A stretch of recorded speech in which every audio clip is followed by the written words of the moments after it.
Hello guys, good morning. For today's video, may bisita po kami ngayon dito sa bahay.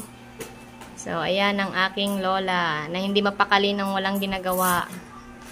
So, nung isang araw pa yan guys, nandito sa bayan, ay naisipan niyang dito daw matulog ng isang gabi. Kaya sinundo siya ng aking asawa kahapon doon kay la mama.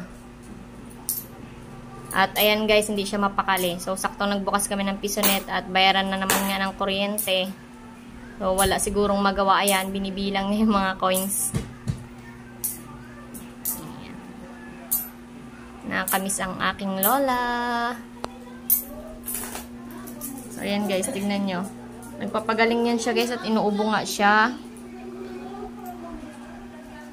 Kaya, inuwi muna dito sa bayan.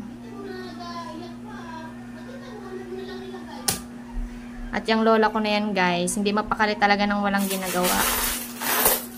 May makita ng kunting kalat, lilinisin. At kahapon nga yung mga nakasampay dyan, yan, panibago na yan guys, naglaba kasi kami kahapon. So yung mga nakasampay dyan na dati, pinagtutupi niya. Tapos kung anong makita niya lang dyan na kunting kalat, lilinisin niya. Ganyan din ba guys yung mga lola nyo?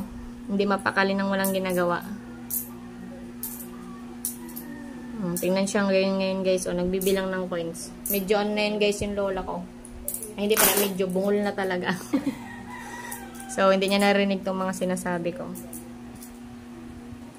Yan. Mamaya ay uuwi na rin siya dun sa suha at hindi yan dito magtatagal dahil nga wala naman siyang ginagawa dito. Ganyan-ganyan lang.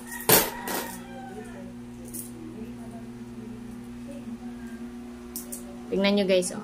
Nagabilang ng coins. Tawagin ko guys kung marinig niya. Me! Me! Oo, narinig. Tawa siya guys, oh.